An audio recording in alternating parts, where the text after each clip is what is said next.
Welcome back, guys. It's been a long time since I've made a video, and that's because a lot of my free time has been spent playing D&D, and in particular, I have been playing a decent amount of Vecna Eve of Ruin, the D&D high-level module that came out. I think it came out officially last year. I have played through it once entirely with one group, and I'm in about 2/3 of the way done with a different group while we were playing Vecna Eve of Ruin.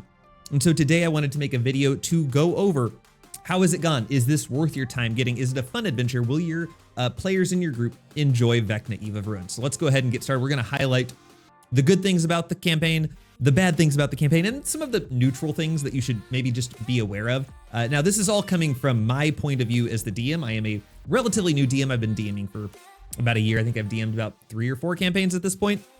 So take that with a grain of salt. I'm also going to be talking mostly about how the module is written. Obviously, a lot of these things can be overcome by a skilled DM, spending more time prepping, adding in new monsters, coming up with fun ways to go around some of the, potentially poor situations or poor writing that's in the book.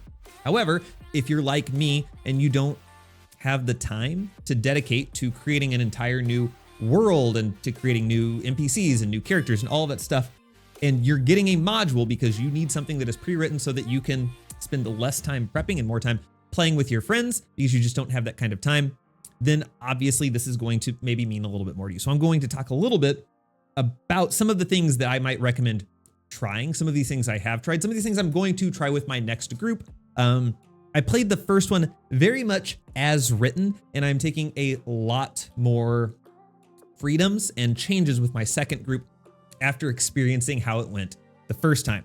So that being said, let's go ahead and get into it. So first, let's talk about some of the neutral things about this book, and let's get one thing clear right at the beginning. This is a video game. This is straight up a D&D video game adventure. This is not going to feel like a sandbox, even a little bit. Everything about it, from the moment you start, just screams video game. From the intro to your call to action from King Neverember of Neverwinter, to the fact that the entire point of which I guess I should mention, there's going to be spoilers in this. Only DMs should hopefully be watching this. Throw that out there. The idea is you go to home base, which is in Sigil. You fast travel to a plane of existence. You go and do a fetch quest. You come back to your home base. You have a personal shopper that just goes out and buys your magic items and sells your loot for you and gives you your stuff back. You go fast travel to another place. You have a waypoint that tells you this is where you go.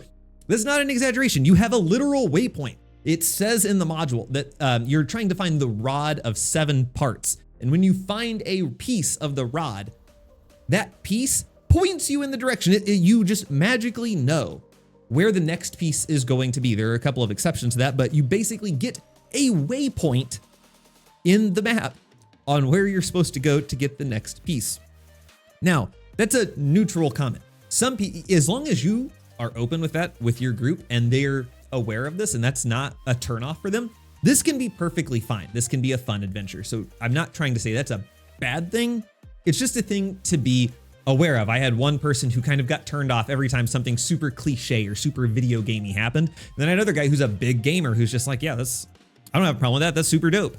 So just note, this is going to feel like a video game. And if you're okay with that, then that's cool. If you're not okay with that, this may not be the one you want to run, or if your players aren't going to love that.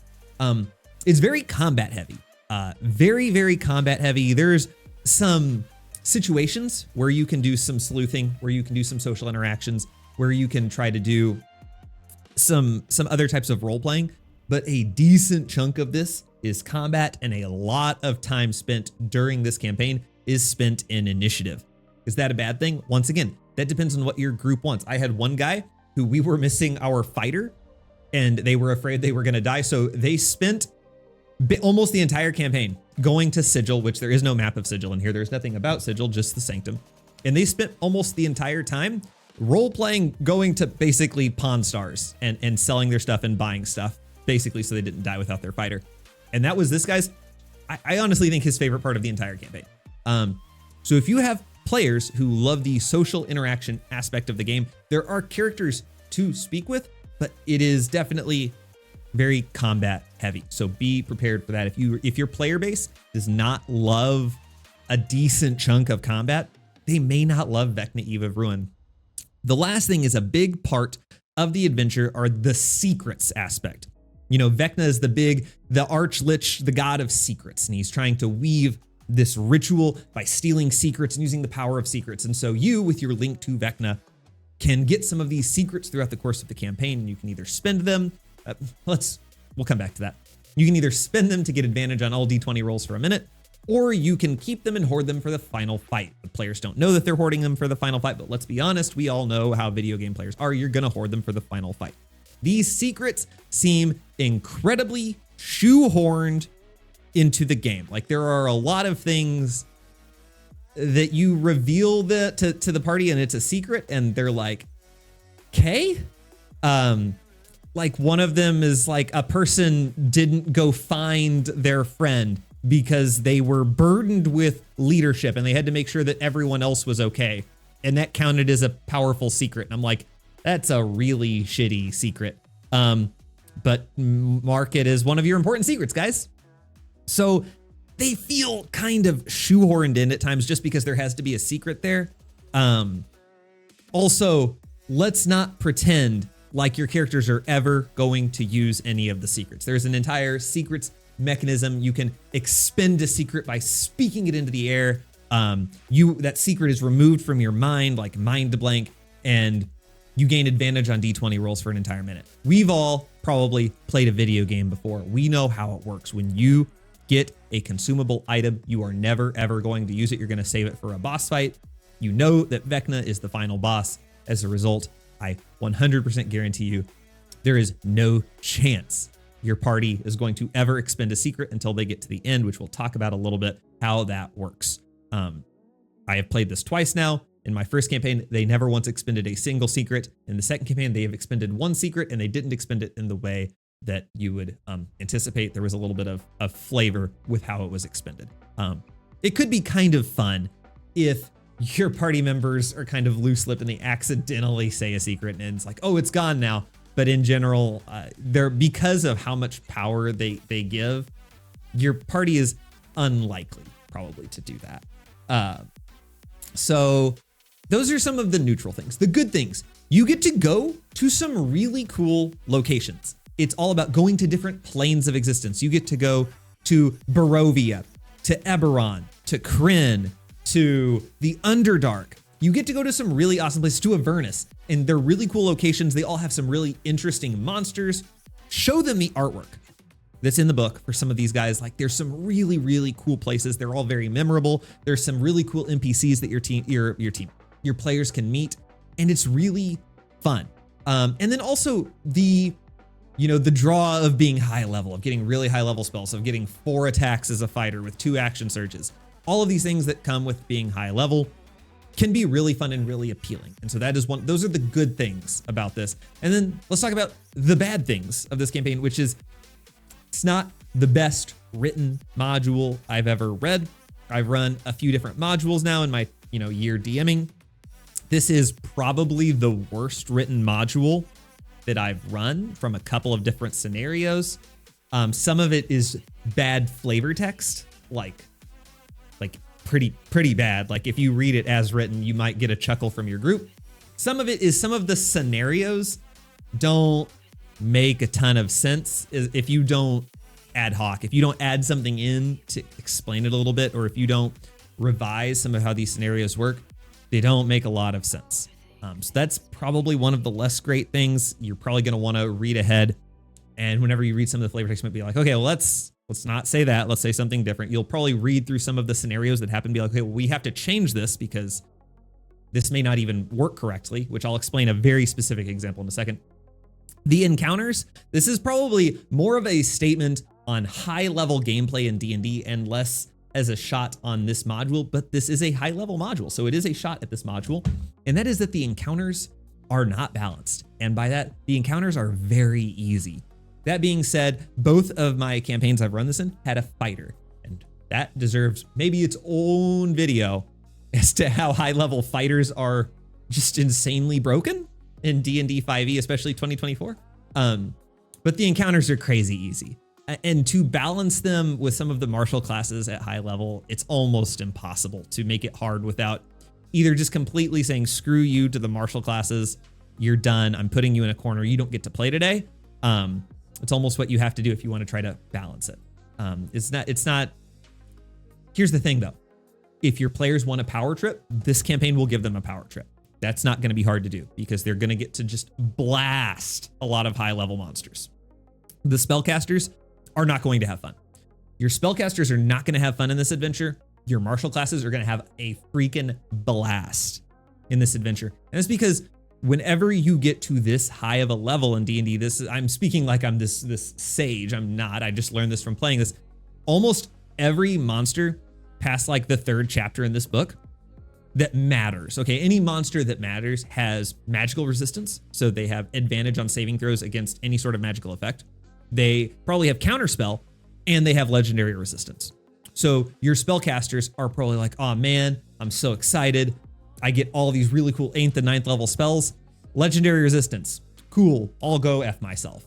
Like that was the situation that our cleric and our bard found themselves in. Like they're like, okay, I'm gonna cast this really cool power word kill. Counterspell DC 23 con save, please. Oh, just kidding. I don't cast power word kill. Oh, I'm gonna do this 8th level whatever bard spell. Legendary resistance. Oh, this doesn't do anything on a save. Cool, this was fun. That's what your spellcasters have to look forward to. Your fighters, on the other hand, are going to go up and do 3 attacks and action surge and do another 3 attacks and probably deal 100 damage in 1 turn. And it seems like fighters always have advantage on every single attack roll they make. They get to do bonus actions, just like give themselves hit points and armor class. Like there are no monsters in this adventure that could stop a fighter. Like a level 20 fighter, it's over, man. If you want to make this difficult, you are going to have to really give some abilities to some of these monsters to give them a chance. You can't even do like, oh, wisdom saving throw, paralyze them. Just put them out of the fight for a couple of minutes, because I'm talking a lot about fighters because that's what I've had to engage with in my last 2 runs of this campaign, were fighters specifically. Indomitable, I reroll it with a plus 15 or a plus 17. They just add their fighter level to their saving throw. Do they have advantage because if you're a champion, you can just give yourself heroic inspiration every single turn in combat. Like if you want, like we did chapter, let me look. We were in chapter 4 and the fighter, I think he had Mage Slayer and 2 uses of Indomitable. I had to make him make a wisdom saving throw, I think 4 times before I actually got one to land. And by then, like it was one mob left and the battle was fundamentally over. So fighters are going to blast you. And from what I have learned, I think the best way, if you are looking for a way to balance these against a martial class, especially, again, I'm talking, by the way, in terms of 2024 5th edition rules. I did not play this with 2014 rules. Give spellcasters the ability to Misty Step as a reaction, or to do some sort of teleporting or running away as a reaction, so that you can sidestep the 8 attacks that your fighter is going to do, or your monk is going to do. Because otherwise, in 1 turn, Vecna could die. Vecna, the final boss of the entire campaign, in theory, could just die on the first turn because your fighter just kills him. So I've spent a lot of time talking about this, but this is a very combat heavy book, and high level combat is a big part. So I'm sorry that I've harped on this a lot, but that's just the reality of what's going on. So I think that deserves a good amount of time for this video. So be prepared for combat to be an interesting aspect. I had a couple of spellcasters that honestly didn't have a good time some sessions because they didn't even feel needed, because the martial classes did everything and they were just kind of there getting counterspelled the whole time, or legendary resisted. And by the time they had burned through all the legendary resistances, the fighter was like, don't worry, I killed him. And that was the end of it. So that was how that went. And then the last thing that was kind of bad is it feels like they spent all of their time adding in these cool places that they put in a lot of mechanics that were kind of half-baked and just really don't land super well. I'll give some really specific examples. I'm going to go through every single chapter and just give a very high level of which ones went really well, which ones were fun, which ones you might need to look out for some issues with. But in general, there were some things that either went flat or just didn't go super well. And they could be done really, really well, I think, if you really wanted to put in the time to really give them a really fun place. But as they were just kind of bland. They didn't add anything to the adventure, and they were just kind of boring. So with that out of the way, let's talk through some of the chapters. We will go through each chapter, and we're just going to talk about some of the things that were good, some of them that were bad. I'm going to probably gloss over. I'm not going to go in depth. We'll put it that way. We'll just give you the idea. If it's fun, if it's not super fun, some of the things you should look out for. So first off, chapters 1 and 2, that's where your call to action is. Here, let's actually flip over here and let's take a look. All right, cool. So chapter 1, Never Death Graveyard, where you're going to start the entire campaign. This is where we are going to see some of the not super great writing. This is your call to action. Greetings, my heroic friends. I'm so glad you came. I dare say terrible events are afoot. Specifically, 4 prominent citizens have been kidnapped over the past several days. May I count on your help in rescuing them? I can hear that in insert NPC number 7 in Skyrim saying that. Like, that is maybe one of the worst call to action pieces of dialogue you're supposed to read maybe ever. I never once read that verbatim to my group, but after I did tell them, like, by the way, this is what I was supposed to say. Like, this is what the module would have me say. What do you think about this? And they laughed. They were like, thank God you didn't say that, because that's a joke. So that's an example of read through the pieces of flavor text that you're supposed to go through. And then maybe don't say everything, at least not verbatim. But it could have been a lot worse, but it's kind of silly. And this is kind of foreshadowing of some of the things to come. In general though, chapter 1, Return from Never Death Graveyard, this is one of my favorite chapters in the entire module, if I'm being honest. It is where your characters are level 10. It is reasonably well balanced. I felt that the combat in the catacombs actually went super well. They fought some moderately sized undead. They fought some mages, which mages at this level are pretty decent. Some cultist fanatics, I think. You could also throw in some of the cultist hierophants if you wanted to, with the 2025 Monster Manual, 2024 Monster Manual, whatever. There's some decent social interaction that can occur with, like, they have the bells that you can ring. And if you ring the wrong bells, then maybe instead of just initiating combat, you have a social interaction. They're like, they're pretending to be cultists and they make you drink the water, which actually happened in my first time running this. There are some really fun parts of this adventure. This is one of, honestly, the highlights of the entire campaign. This is the first chapter. I really, really enjoyed running this entire section, and them starting to really get into the entire piece of the adventure. Then you go into Evernight, which is the Shadowfell version of Neverwinter. This was also pretty cool, honestly, just to get to, like, walk through it. There's not a map of Evernight or anything like that, but just kind of making stuff up as you go. Just kind of describing some of the places they went to. And they needed a long rest because they got blasted in that in the graveyard.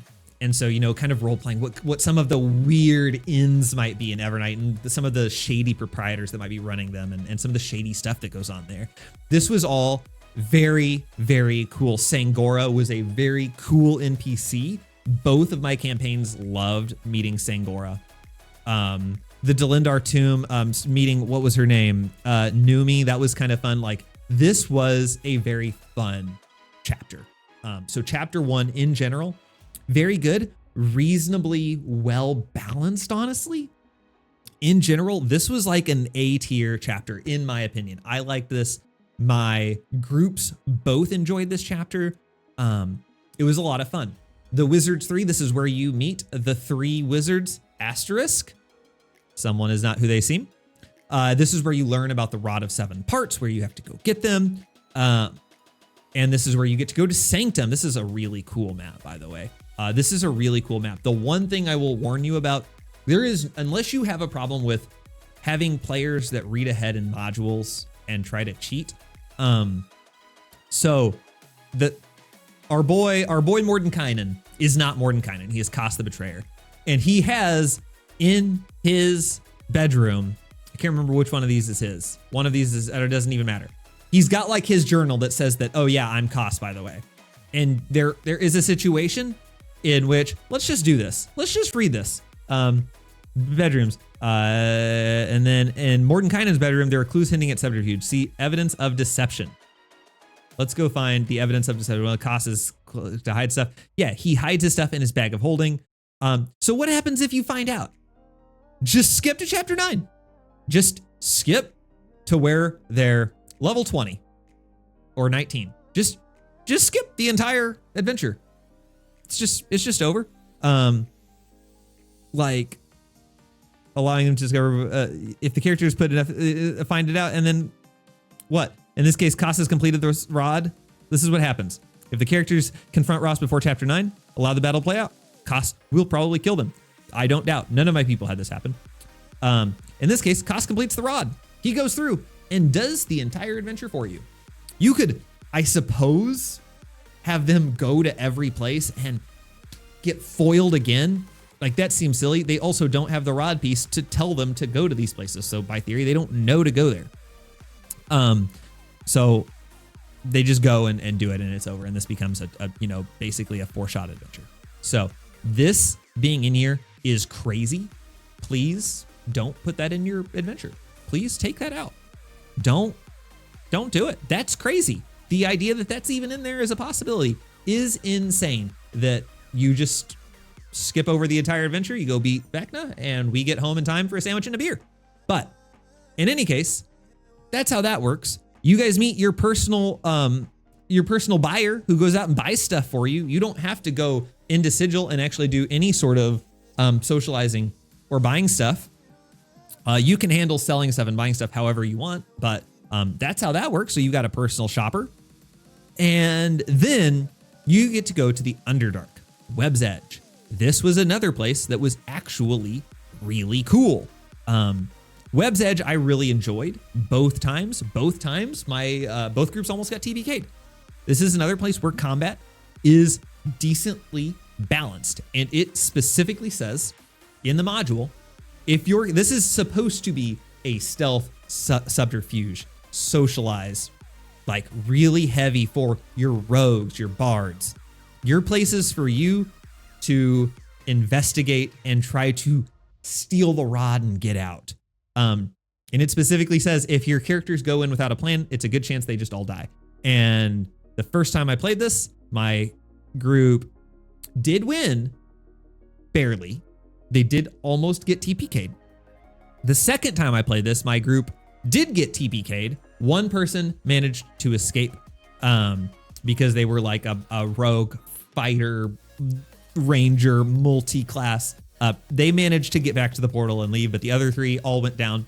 I chose not to kill them, but rather there is a prison down here. I thought it might be fun, and it ended up being pretty fun. I did not TPK, and instead I put them in prison, and they had to do like a little jailbreak because they had one guy that got away. One of them was a druid. He turned into like a spider, which was very fitting for the Underdark, and they had this big prison break where they had to go get their gear. Their gear had been stolen. So there was some situations where this was really cool. Where is it? The spider dragon is a really cool enemy that you can get to fight. The Glabrezu is really cool, and all of the different kind of fiends and mages that you get to fight are pretty cool. This is a very cool adventure as well. This is another pretty memorable chapter, in my opinion. Very, very neat. So the first 2 chapters really start really strong, and they slap, if I'm being completely honest. Then we go to chapter 3, the Lambent Zenith's Last Voyage. This will take you to the Astral Sea. This one is memorable because of just how different it is. The Astral Sea is a very interesting place. You get to float. Just, I guess, be warned, I am not by nature a power gamer, and I am not intending to offend anyone that is. Everyone should play D&D in the way that they find fun and in a way that, works well with the entire group. That being said, the Lambent Zenith's last voyage is in the Astral Sea. You have random encounters that can take place in the sea itself, not on a location. So if you have, I just made the rule and I was like, guys, because this isn't how I want to run an adventure. If you have a problem with this, I might not be your DM. This may not be the right table for you. I'm not playing this in 3 dimensions where I'm going to have to break out protractors, Pythagorean theorem, figure out how far away things are. That's just not interesting to me. That's not going to be fun for me. So if you have it, just be prepared that that kind of stuff is entirely possible because you are in 3-dimensional space. You can have a flying speed up to 10 times your intelligence modifier. No, intelligence score. I don't remember what it is. Actually, it'll tell me right here. Movement, 5 times your intelligence score. So you can move up, down, left, right, diagonal. Like you could do all of that. And if you want to let your party do that, that's super cool. I was not willing to just because that's a lot. And for me and most of the people at my table, that didn't add value to our game. That was an extra component, but more mechanics doesn't mean more fun. And this was one that was just going to honestly get annoying. And it was one more thing we were going to have to track. Beside from that, 90% of this does not happen in the Astral Sea, or at least the sea itself. It happens on locations within the Astral Sea, which is the Lambent Zenith, which is a ship, a spell jamming ship. Very, very cool. You get to meet some kind of memorable figures. You get to meet a Death Slod. You get to meet a Deva that is, the captain of the Lambent Zenith. You get to meet Figaro. You get to meet some relatively cool people. This one's not quite as memorable, except for the Hurtalod at the end. The Hurtalod is a dope-ass boss fight. I will say my first group did not find the Hurtalod hard because they killed him within 2 rounds of combat. On the second time, it got a lot closer, but we also discovered that our fighter wasn't using all of the things he had and was missing out on roughly 10 to 15 damage per attack. So should it have been easier? Maybe. But in general, the Hurtalod, the Heart of Havoc, going into a dead god, this was really cool. So this was a relatively memorable location. It's not my favorite, but it was pretty cool. The random encounters are kind of jokes. This is where I think this is the first chapter, which unfortunately it's the 3rd chapter, where the combat begins to become less balanced. This is where your combat starts to get a lot easier, and that's noted pretty quickly in the random encounters you can do.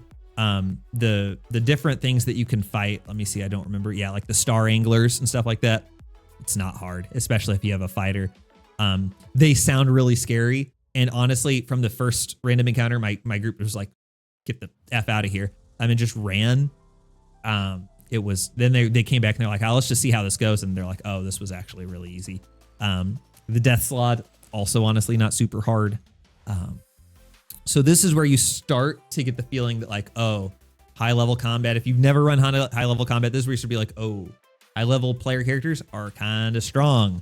Then we go to chapter 4, which is the Ruined Colossus. This is one of my less favorite chapters of the module for a couple of reasons. One, so Mount Ironrot, you have this big map of Mount Ironrot where everything is, and you have to do like these survival checks to see if you go there, and if you fail, like you have to take 2d4 hours to make it there.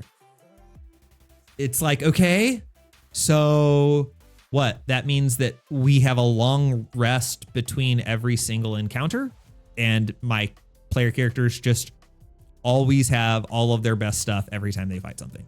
Like, this is just, it's one of those, like I said, one of those half-baked mechanics that was put in, but it's not really adding anything to the adventure itself. Like, my group was definitely getting tired of, because there's a point where they were going to the veterans camp, and then they were going back to Ilos, and then they were going back to the veterans camp, and then they were going back to Ilos. And it's like, cool, it takes you an entire day to get back to the veterans camp. Cool, it takes you 8 hours to get back to the Ilos.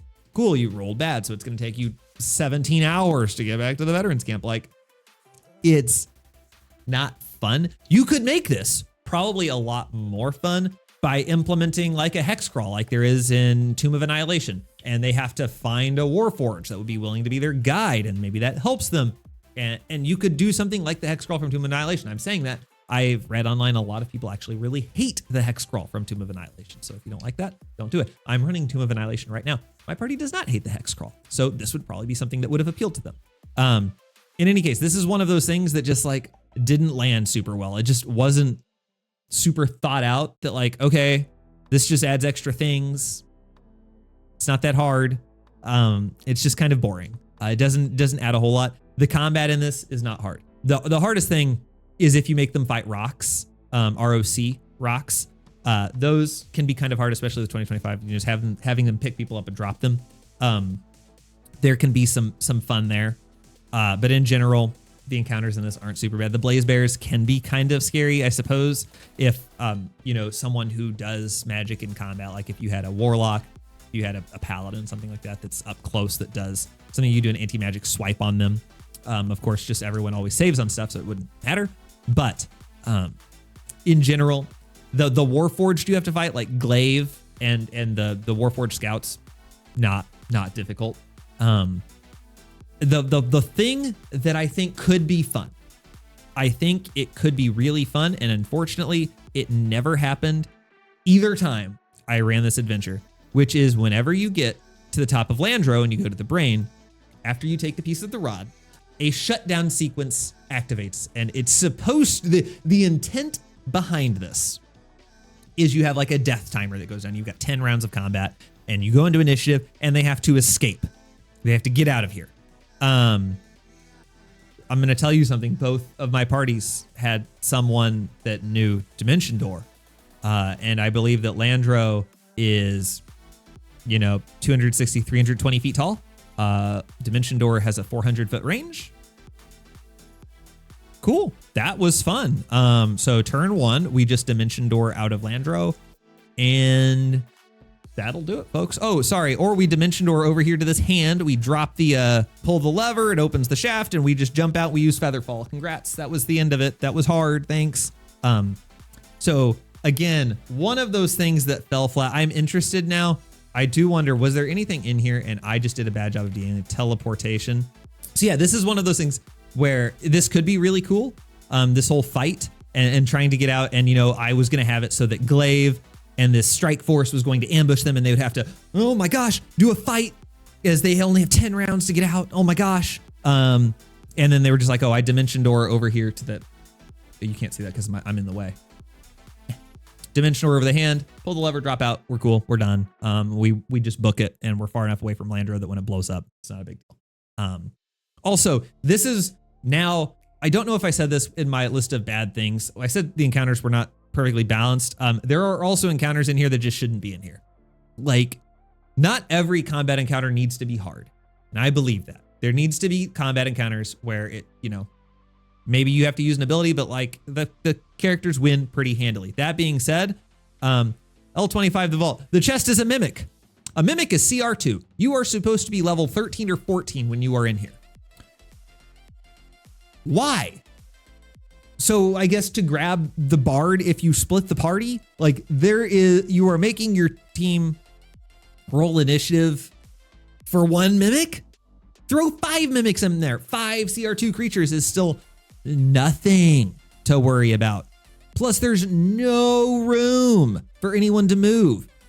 So like once your mimic grabs someone, guess what? You've probably got a person, like a fighter standing right there in the doorway, and they can't get out. So like, pointless. It's a pointless encounter, and there are more like that. I think that's the only really bad encounter that exists. This could be really fun. There's 4 shield guardians that show up whenever they're trying to escape. Like there could be some really fun ones, but that was just like, what? And like they know, like an iron padlock in the shape of a demon with grim. Both groups, when they walked in there, I put 3 chests, and they're just kind of lining the halls like this was a treasure vault. And they're just like, yeah, these are mimics. Never once had there been a mimic in the entire campaign. They walk in here, they see 3 chests, and they're like, mimics. And it was, okay, waste of time. Complete waste of time. So that's Eberron. It's fine. It's definitely ranks pretty low on my list. Let's talk about the big one.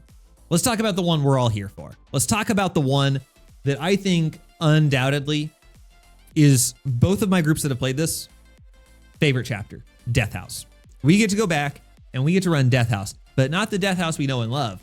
This is Death House when Gustav and Elizabeth Durst were alive.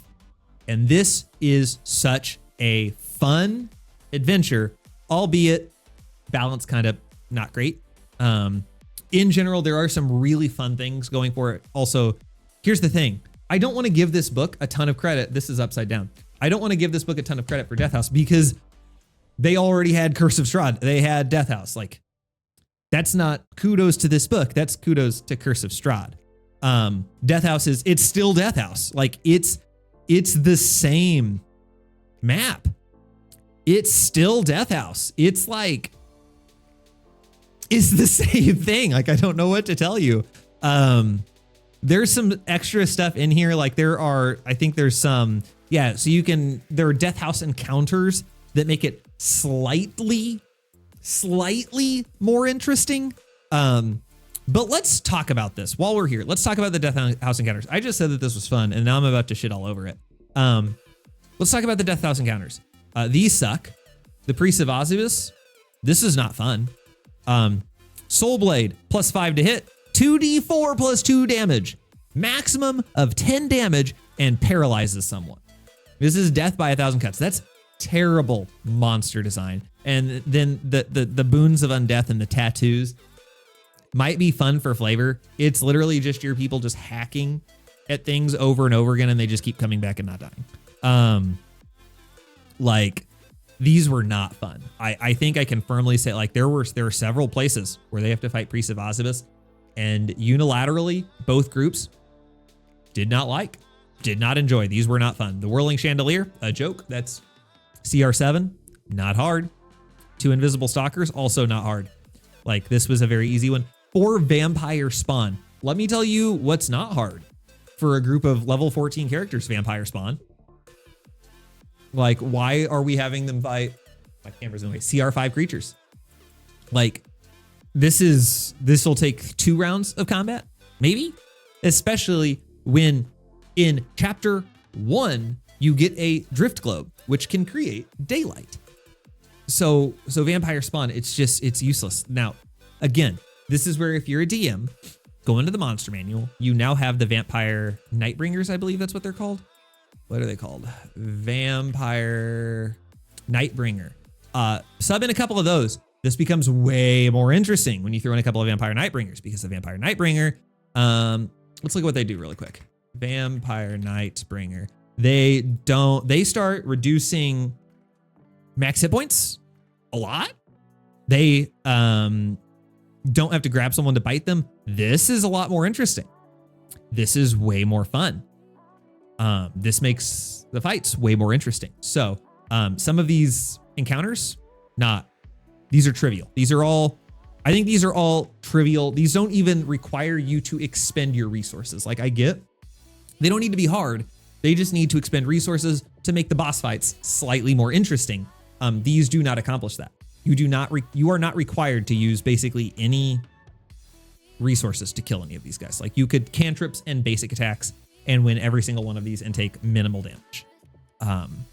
So definitely look at bumping up these combat encounters if you want to actually expend some of your party's resources for the final boss fight. That being said, this is a memorable chapter because it's from Curse of Strahd. The group I'm running this with right now, we are coming off of completing Curse of Strahd, and moreover, they lost Curse of Strahd. Strahd killed them in the catacombs of Castle Ravenloft. And so when they got here and I started to describe, I was trying to really, trying to not be clear that they were in Barovia. And and then finally I opened with, and you see a tavern called the Blood of the Vine with a faded sign. And immediately, they knew that they were there whenever I said, you see a fog. As soon as I said fog, they're like, okay, well, we know where this is. But they let me play it out, and then they enjoyed it. So it's fun because it's Barovia, because it's Death House, because it's Strahd von Zarovich, which is really cool, which is why I have a tattoo of him on me. This is a really cool place, and it uses a lot of that, but that doesn't make it not fun. That does still make it really cool. It makes it fun to get to encounter all of Death House again, but with a twist. The kids are kids. They're not ghost kids. You get to meet Sarasanda, which is an interesting character. She's not super cool. She's just kind of here.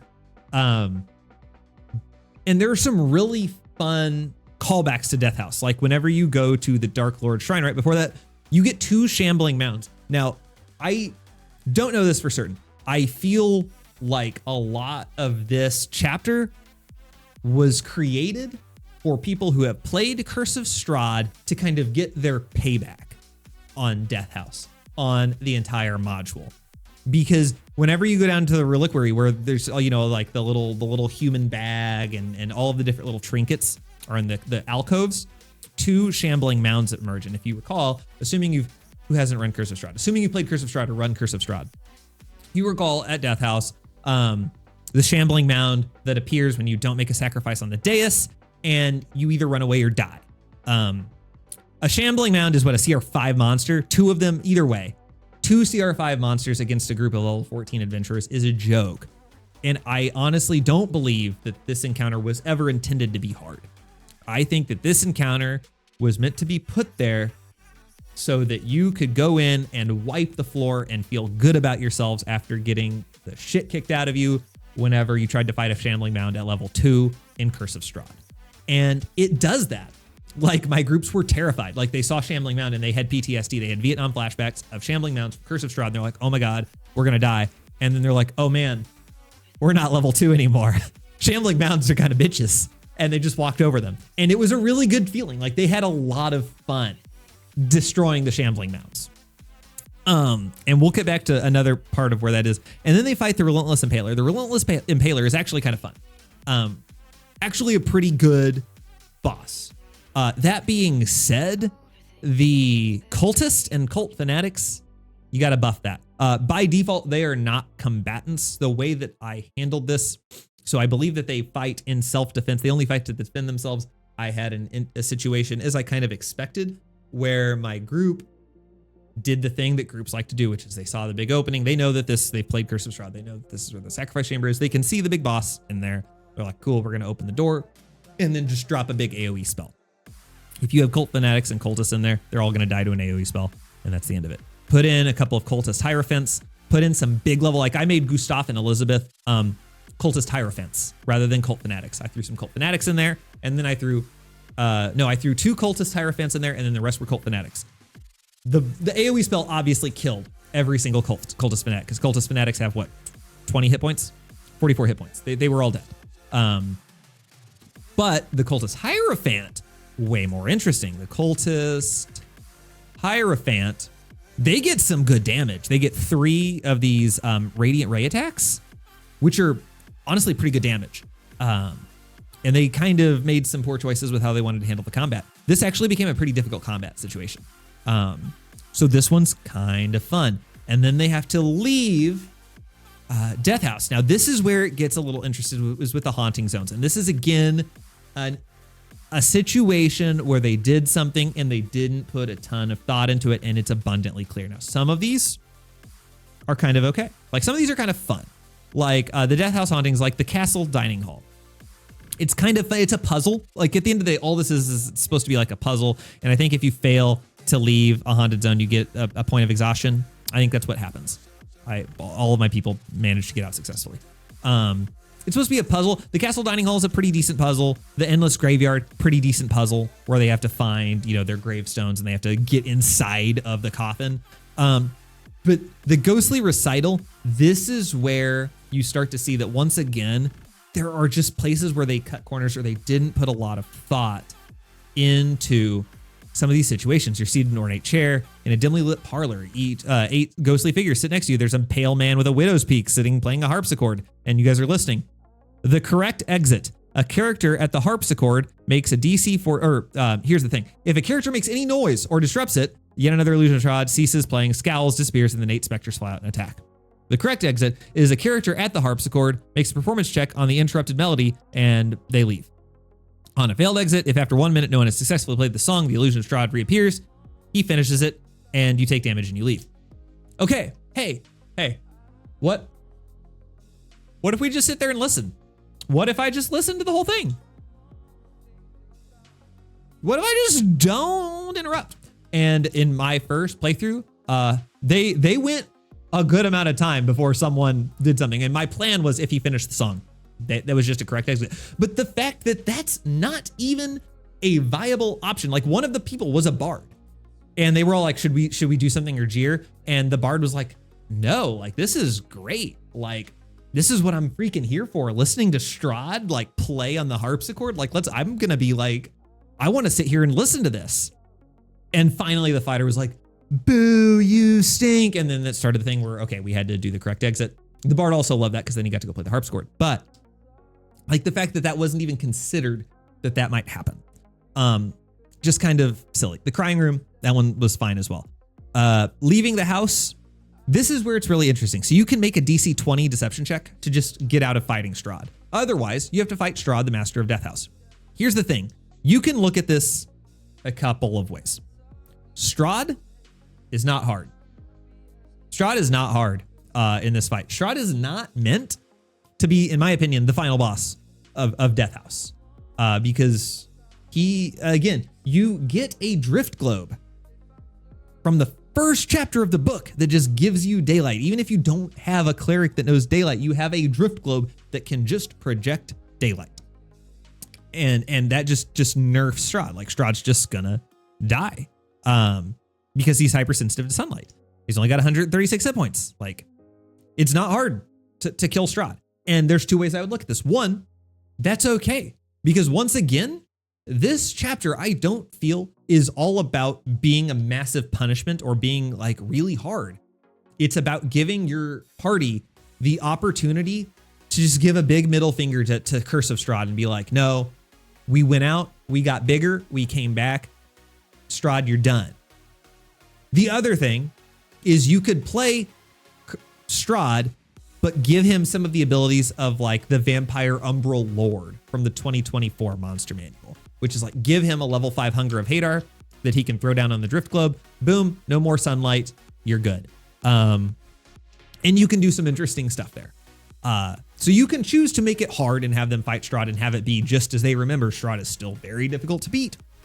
Or you can make it be their redemption arc where they go back and they finally beat Strahd and they do it relatively easily and they just show Strahd that he's just a little wimp.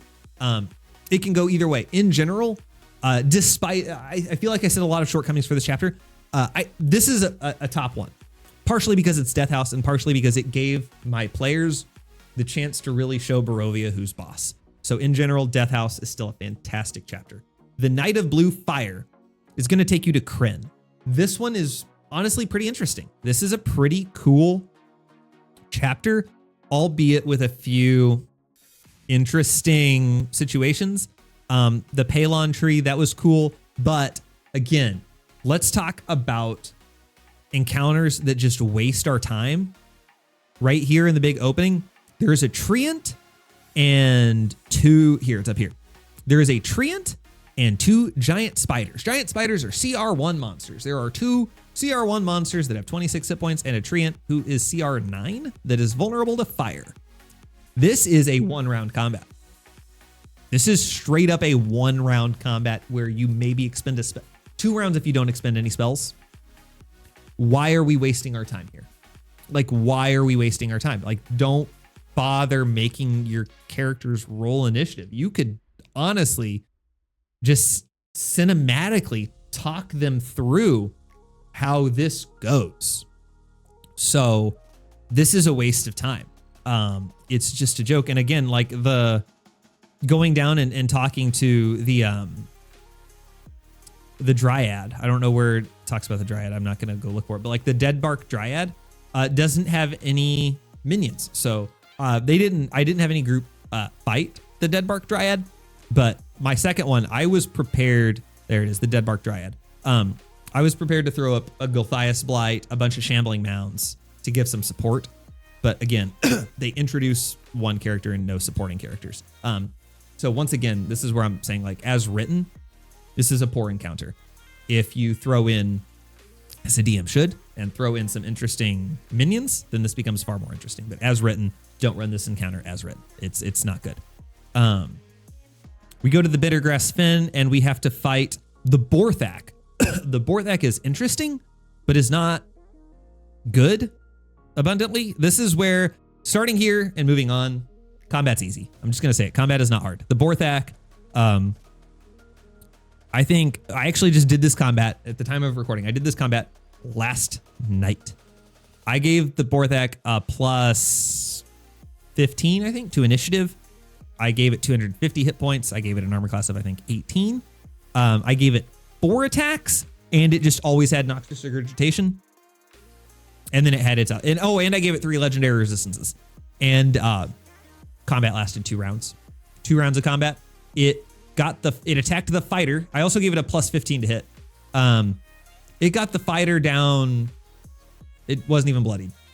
And it shot a Noxious Regurgitation at the Warlock and dealt him like 40 damage. That was it.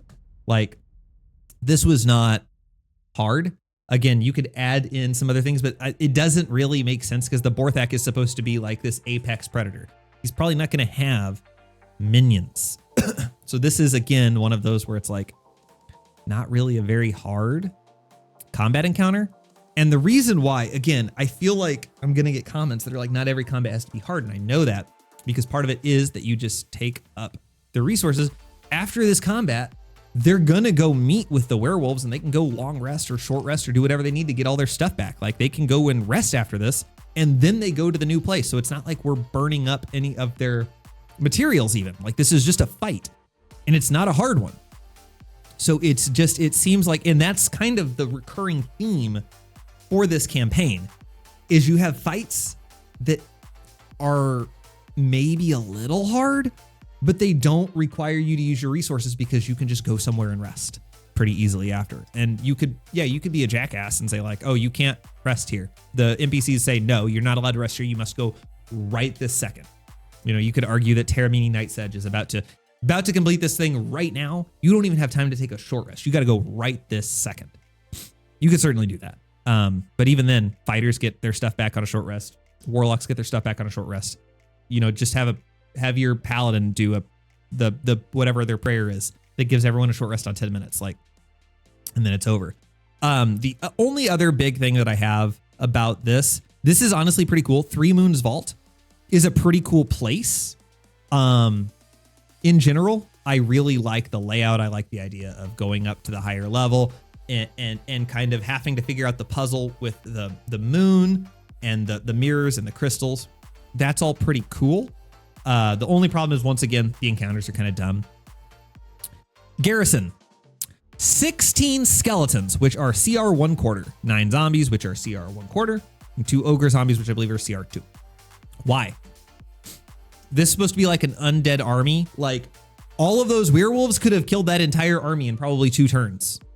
Like, what is the point? The entire idea is that there are these 4 wraiths, which are also too low level to really matter, that go along and they have horns where they can summon this garrison to come down and fight you. What ended up happening, let me tell you what happened the first time I ran this, is they did get the horn off. I have not done this with my second campaign yet. We are now at the point where I have not run any of this a second time. And I do plan to change a lot of the campaign going forward. Is they heard, because it's skeletons and stuff. They heard them running down here. They've only got 30 feet of movement. They dashed 60 feet, started to run down here. They threw a cloud of daggers right there. They threw a level 2 cloud of daggers, which killed 80% of the enemies. And if you're thinking, oh, well, you're an idiot, why would the skeletons run through cloud of daggers? Skeletons ain't that smart, my guy. Skeletons ain't that smart. What's the intelligence of a skeleton? What's the wisdom of a skeleton? 8 and 6. They're running through the cloud of daggers. They're not that smart. It's pointless. It's pointless to have this many people. If you want to add actual stakes to infiltrating and to not having the alarm sound, otherwise a really, really bad thing is going to happen, this has to be way scarier. And just in general, like the Minotaur skeletons, what, CR2? Like, this isn't hard. These are the guardians of the treasure vaults. 2 CR2 skeletons. The Black Rosebearer, okay, CR6. Again, not hard. Nothing in any of these encounters. The Necromancer Wizard, I can't see that. CR9, okay, interesting. Circle of Death, that's going to hit them. So Arcane Burst is what they're going to do. They're going to Arcane Burst is all they're going to do. Like, that's better than doing Circle of Death and killing themselves. Do they have immunity to... They have resistance to necrotic. They'd still hit themselves, yeah. So the encounters in this are not good. but the flavor of it is very good. The idea of Kryn is very good. The stakes of like all of these werewolves is very good. So this is a situation where if you're willing to put in the effort to go in and be like, okay, all of these encounters suck, I'm going to rebalance these so that it's actually going to challenge my party because this is a dungeon crawl. This becomes way, I think, more fun. But as written, this is not a good encounter. None of these are good encounters. Like these are veterans. Up here, there's 6 veterans. Cool, those are CR3. I cast Fireball. They're all dead. Not really. A Fireball might take them out, might bloody them all. Just none of it's hard. So none of it requires you to use enough of your stuff to actually matter. So once again, another example where this isn't even an example of high level combat being hard to balance. They just did a bad job of making encounters here is what I believe.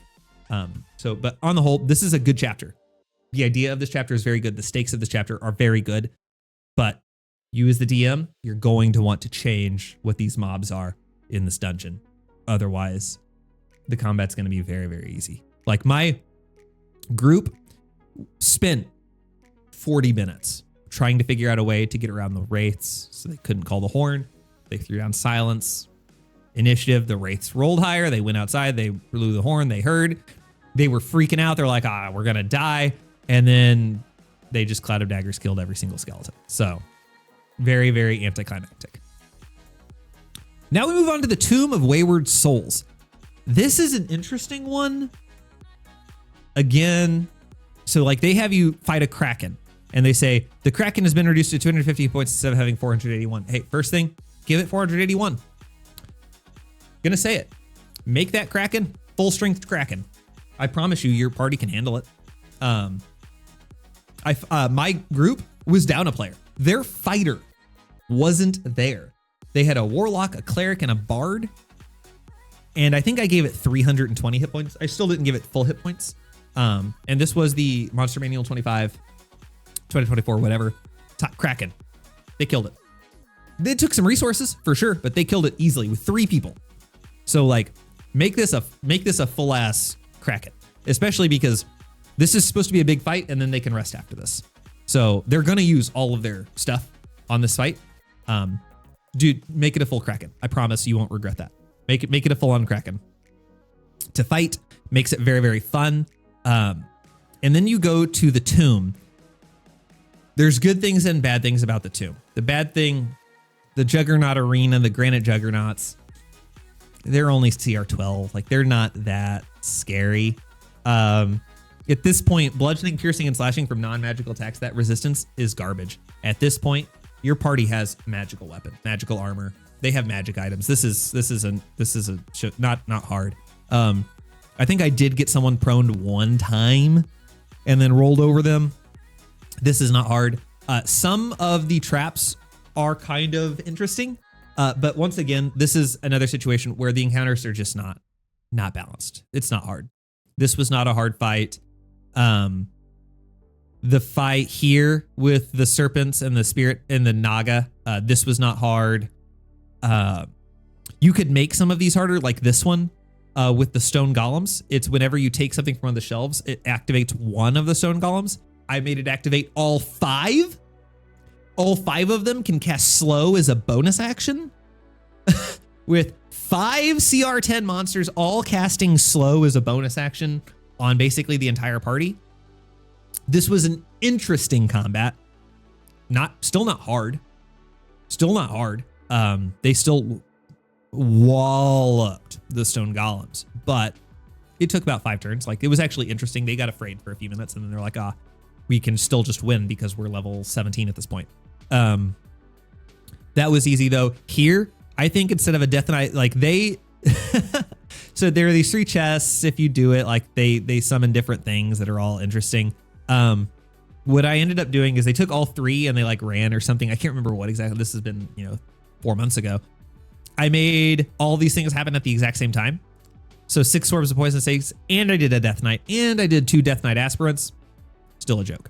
Like still level 17. It's like, it's game over. You You just can't balance against party members of that high, especially when you have a martial character that can walk up and just one-shot people.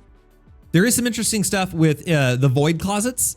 In here, there are the spheres of annihilation. My party did find the 2 spheres of annihilation, and they were like, oh, cool, let's use these. And then immediately the bard was like, absolutely not, put those away. Those are never coming out again, because I guarantee that liches, aka Vecna, and maybe a Serac have way better arcana than us, and they are going to use those against us. That was really fun. And if your players do not think that far ahead, that could be a really, really good thing for you to do, is to use those sphere of annihilations against them.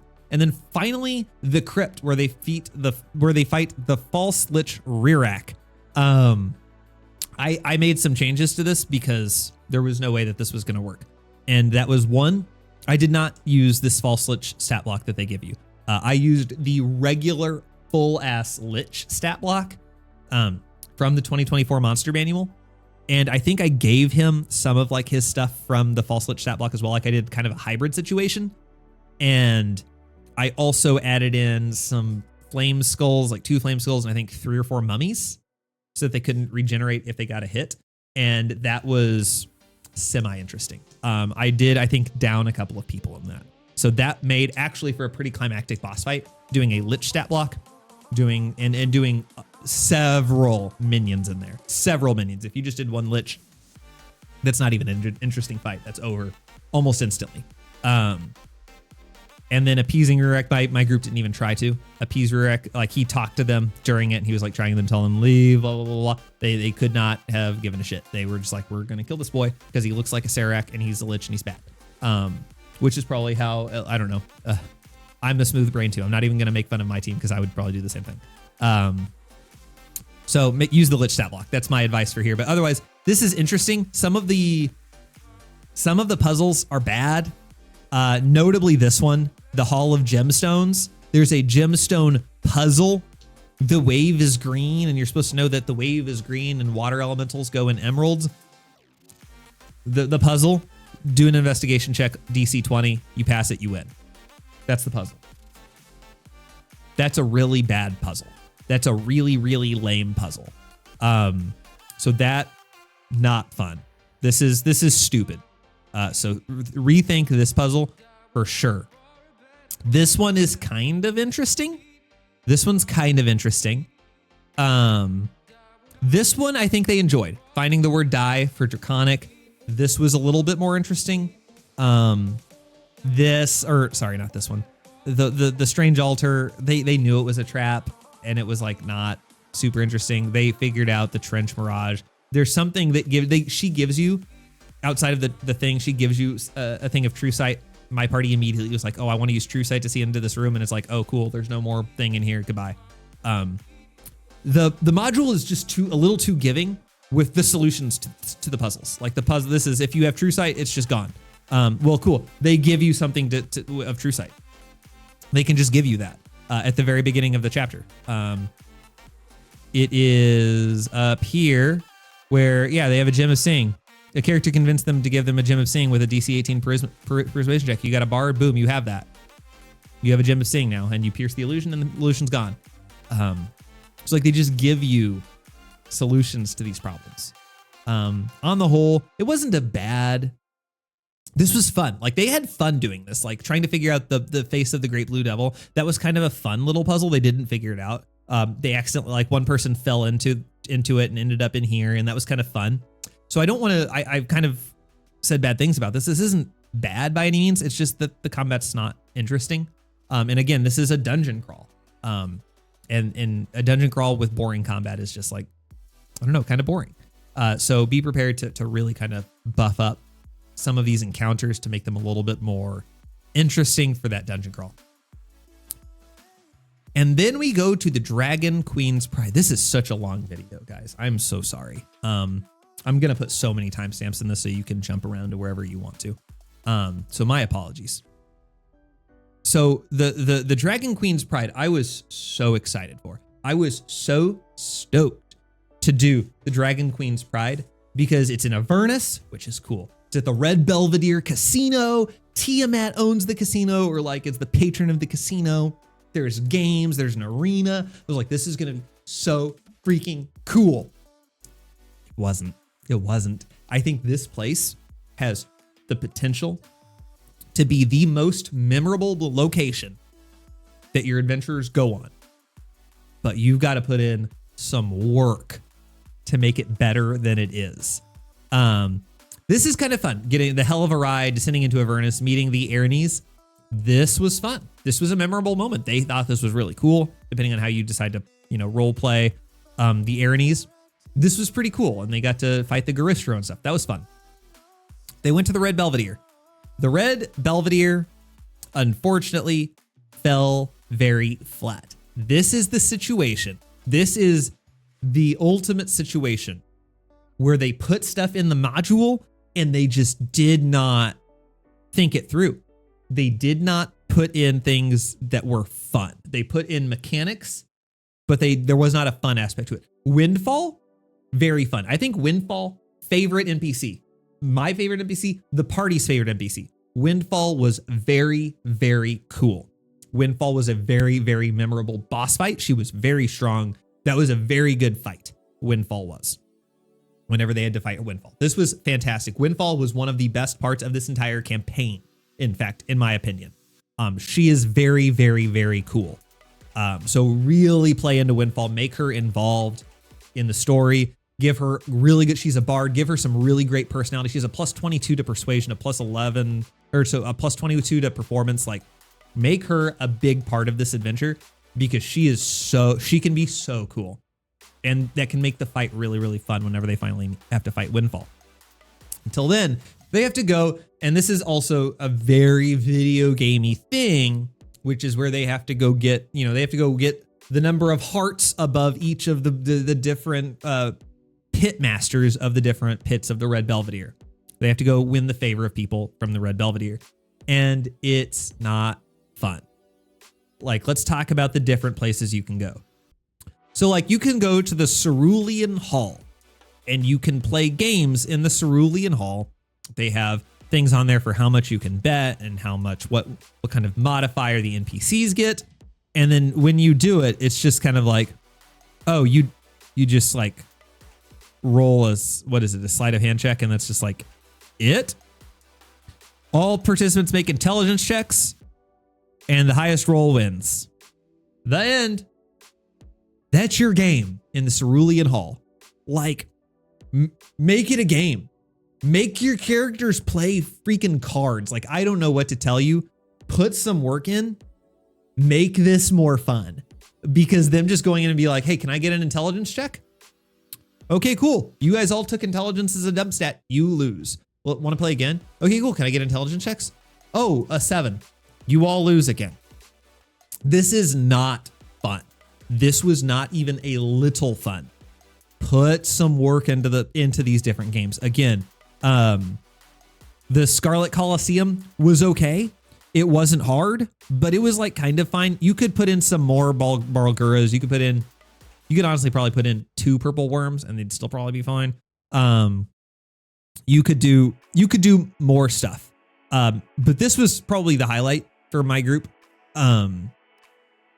The Stygian Maze, I had to put some work in because, again, this was kind of boring and this was very, like, you need to I'm trying to think of what all I did, but this one can be kind of boring. And it's very clear, like, if it's roll survival, they're going to know pretty quick, oh, I rolled low, this is a bad place, a bad thing's going to happen.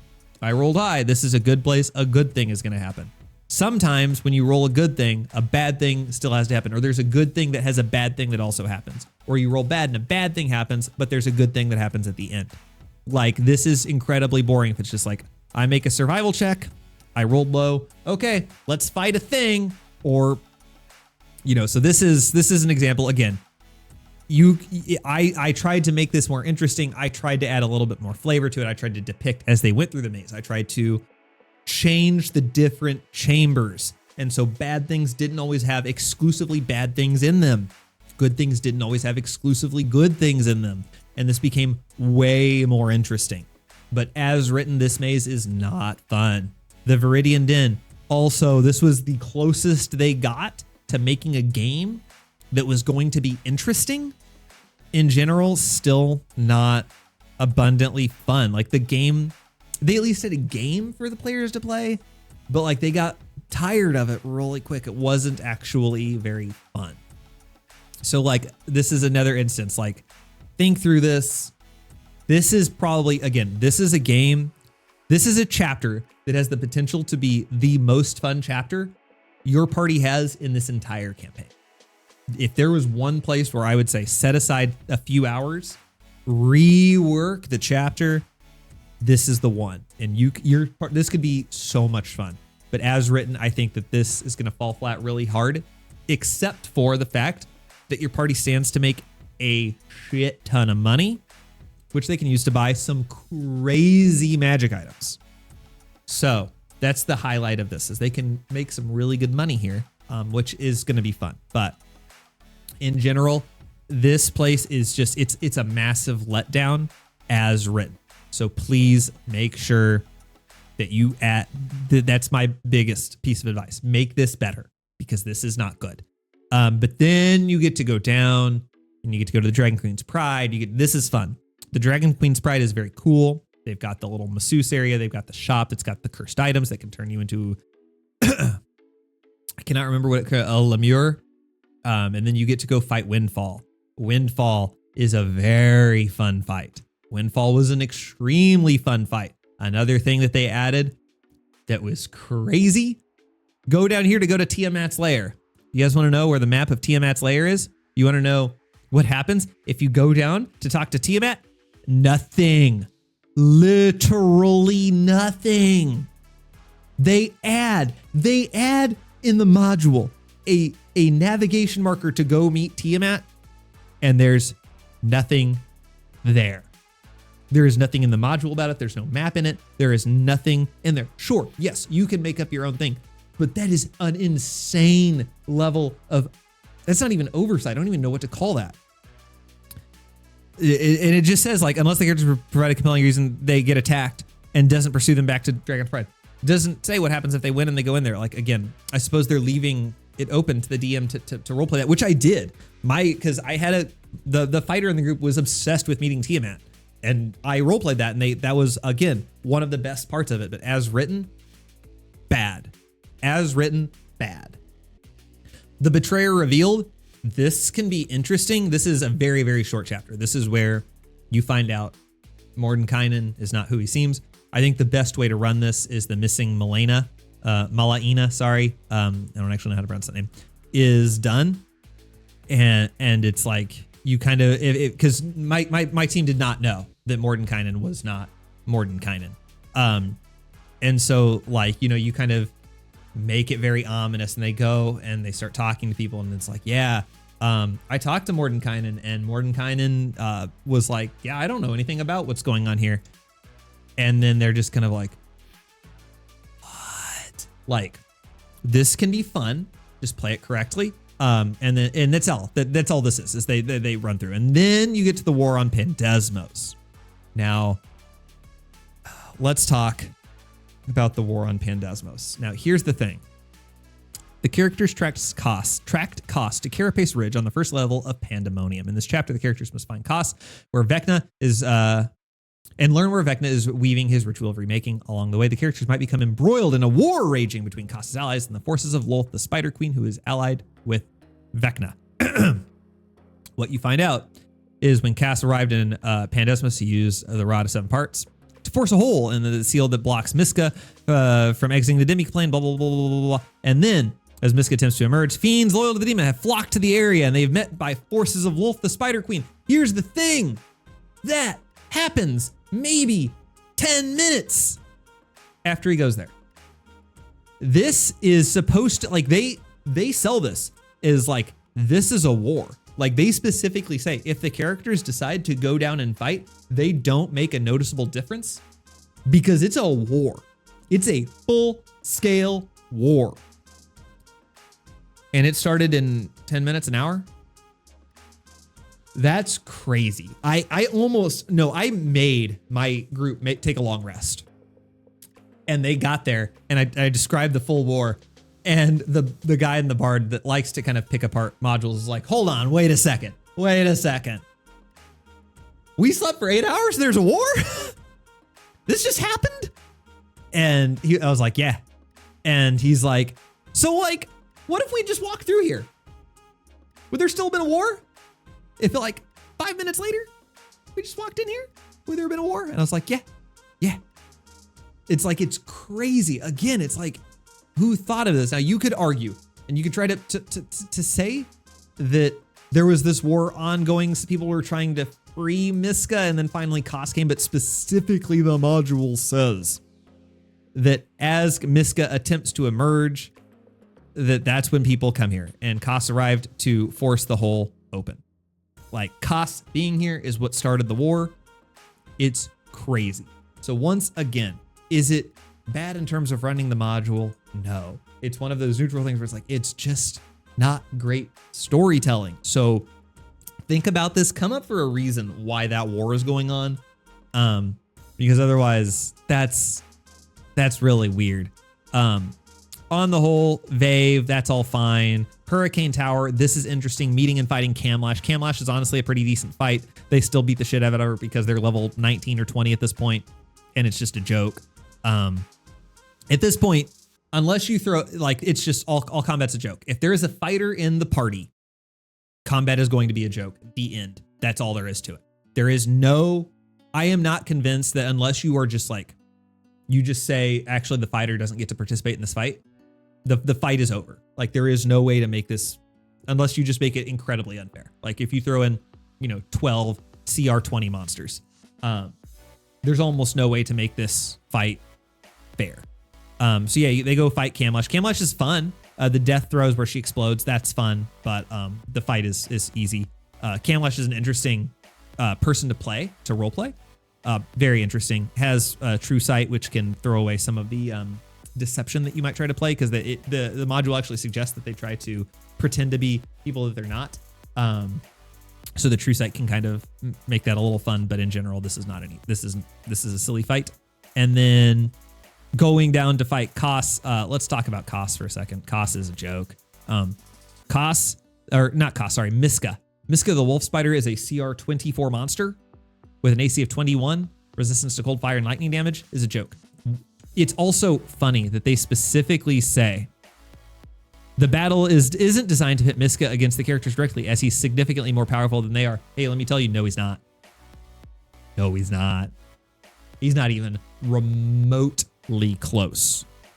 And if you don't believe me on that, upon request, I made a level 15 fighter that has 139 armor, or has 139 hit points. I guarantee you right now, if I pit those two 1v1 against each other, a level 15 fighter with like maybe 2 magic items, 1 rare, 1 uncommon, and I'm not even trying to min-max, I could make this character in 5 minutes on D&D Beyond, put it up against Miska the Wolf Spider. Miska might win, but he'll be easily bloodied. And that's level 15 with 2 magic items. They are at this point level 19. They are fresh off of the Red Belvedere, where they just probably made 500,000 gold pieces, where they can buy whatever they want. This is an easy fight. I'm sorry. Again, throw as many Spider Fiends as you want in here to make it interesting. I did this as written. It's a joke.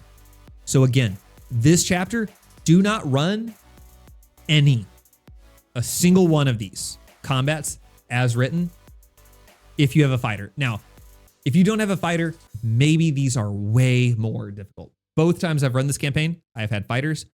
I haven't run this fight yet. It's a joke. It's a joke.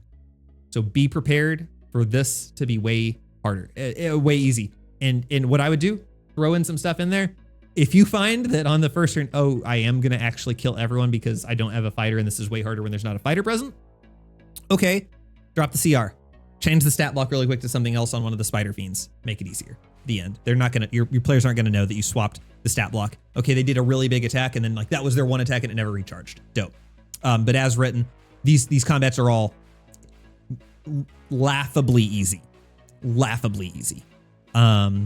It's an interesting place. It's interesting flavor that there's a big fight. It doesn't affect anything. This is kind of a letdown, honestly. The War on Pandesmos, it's like fine. But that's about it. Nothing about the War on Pandesmos is hard.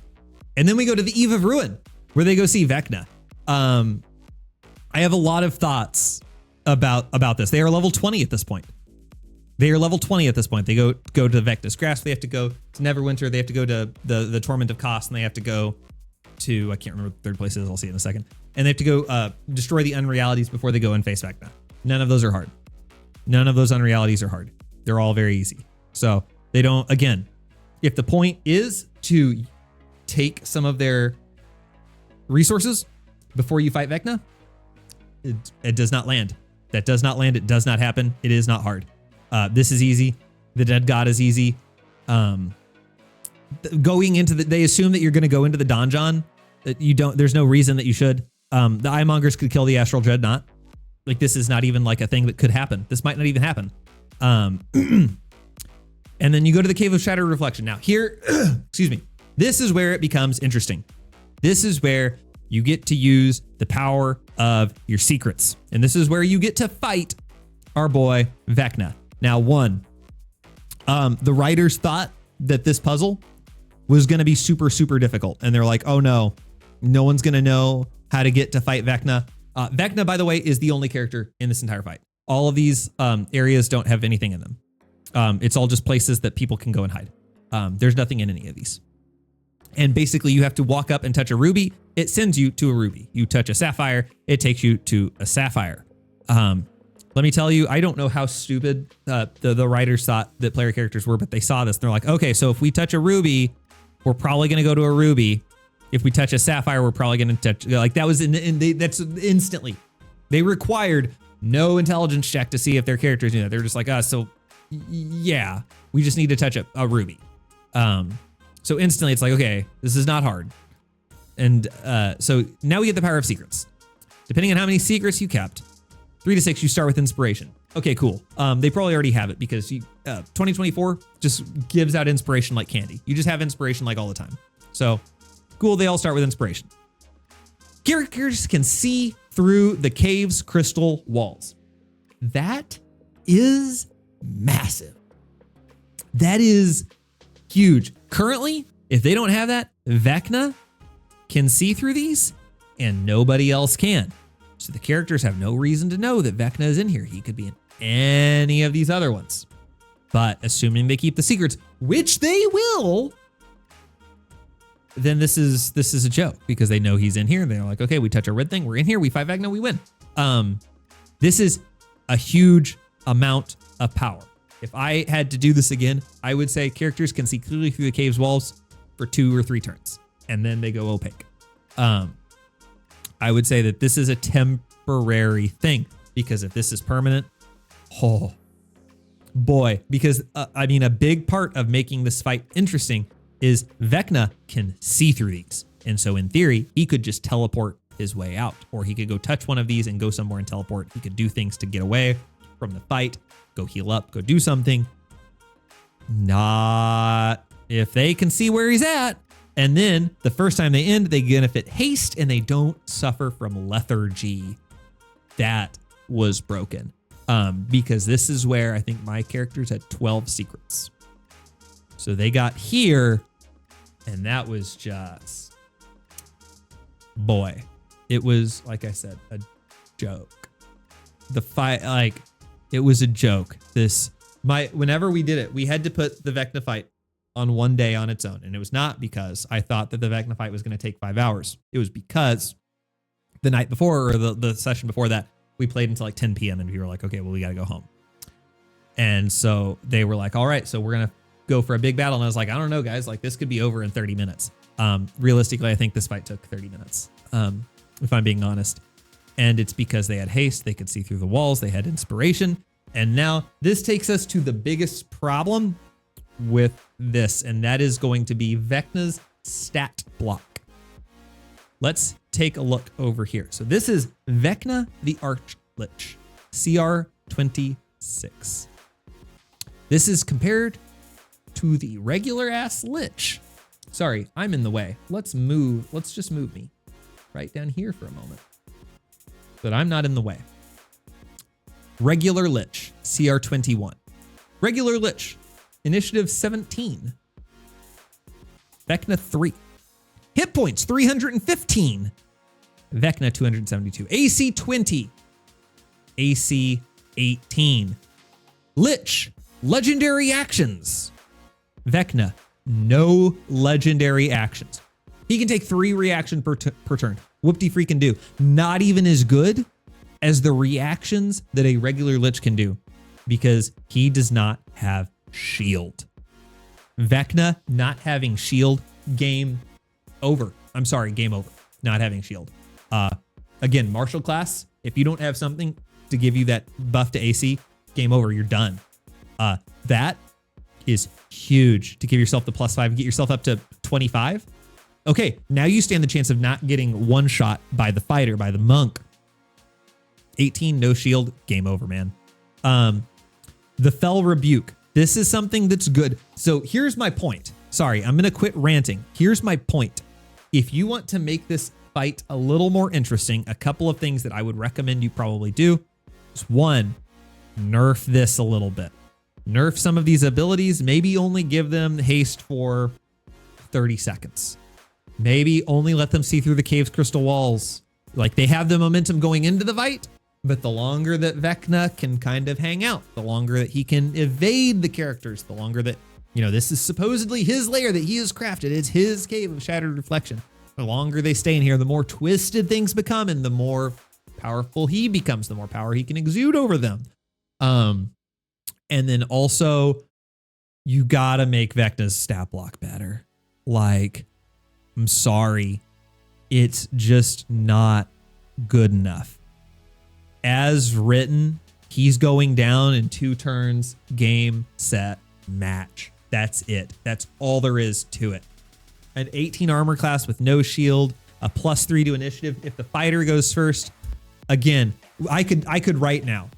I could pit again a fighter with haste, mind you, a fighter with haste. I could right now pull up that level 15 fighter, put him up against Vecna, roll their initiatives, do the combat side by side, and see. And I bet that the fighter comes pretty damn close to beating Vecna. In fact, I might do that. I might throw that at the end. I might throw that at the end as a little bonus thing you can watch if you want to see how broken fighters are, which I know that if you're watching this, you probably already know that fighters are broken, but like this is just straight up not enough. It's just not enough. So I would recommend combining the Vecna stat block and the regular Lich stat block. Then you have a far more interesting fight that honestly, your level 20 party could still walk over pretty easily. This is meant to be against a Lich god. This is supposed to be an epic fight. Thinking, you know, Curse of Strahd, fighting Strahd in the catacombs of Ravenloft level, where that's a fight that goes for 3 hours. Everyone uses all of their spell slots and it is down to the wire and you come victorious. And it is so anticlimactic. I actually asked my party after they fought Vecna and they were like, that was, yeah, like I put monsters in every single room. Every single room of these. I actually kind of reflavored this to like, this was supposed to be kind of like Ravenloft. And I put a haunting revenant in here. So this was like, if they went in there, they got attacked by a revenant, like a death house kind of thing. This had a bunch of cultists. This had like there were monsters in all of these. There were monsters in Vecna's room. All of these things. There were monsters everywhere. And I think 3 turns of combat and it was over and they beat Vecna. It's just like, and my party was not a party of power gamers. Like it just at level 20, combat is hard to balance. And this encounter, or this stat block was not balanced. Now, granted, this stat block was made before the 2024 Player's Handbook. I did not run this with 2014 rules. I do not know if you're running 2014, maybe this is perfectly balanced and they'll struggle. I find that probably a little hard to believe. But in 2024, this is easy. This is an easy fight. So be prepared if you want this to be the memorable, huge, epic boss fight that is the ultimate fight of the entire campaign that they're going to remember. Can't do it as written. I mean, you can, and maybe you'll have a different experience than I did, and I hope you do. As I did, it was very, very lackluster. All right, so that takes us through the end of Vecna, Eve of Ruin. Again, is it fun? Yes. Is it a power trip? Yes. So if that's what your players want, if they want to just go get a bunch of really high level stuff and wreck stuff, can they do it? Yes. Again, your spellcasters are probably not going to have a great time, unfortunately, because their high level spells are probably not going to be as effective as they would like to be. But in general, it's fun. It's a good adventure. It's just, it needs a decent amount of work. It has the potential to be extraordinarily memorable, to have some really huge moments. As written, it doesn't quite hit the mark, in my opinion. Guys, I hope you found this video helpful. If you enjoyed this, let me know down in the comments below. Make sure to hit the like button, subscribe, and we will see you in a later video. And after this, just for funsies, I'm going to make a level 15 fighter fight Vecna, and we're just going to see how it goes. All right, so we're going to pit my fighter, my 20th level fighter that I just made on the fly, up against Vecna by his original stat block. This is a 2024 fighter battle master that I have created. He does have some, he has some magic items that at level 20 at this point in the game is entirely reasonable. It's actually unreasonable for him to not have more than this. If I'm being honest, he's got a belt of stone giant strength, which is going to set his strength to 23. He's got a cloak of protection for a +1 to his armor class. He's got a vicious greatsword, which gives him an extra 2d6 on his attack. A ring of necrotic resistance, which you might think, Chad, that's power gaming. That's metagaming, because you know that Vecna is going to have necrotic damage because you've read the module, and it's like, that's true. But also a lich, like they've already fought a lich. They fought Rirak in the tomb, and they know that they have necrotic damage. It's also like, who doesn't know? Like, that's pretty reasonable for a 19th or 20th level character to know that a lich is going to have necrotic damage. So having a ring of necrotic resistance makes complete sense. +1 plate. I think these are all perfectly acceptable things for our boy Chad to have. He also gets to add his proficiency bonus to damage because of Great Weapon Master. So that's why there is a +12. He gets to add his 6 from strength plus his proficiency bonus to the damage. He gets 4 attacks. He also has all of his maneuvers.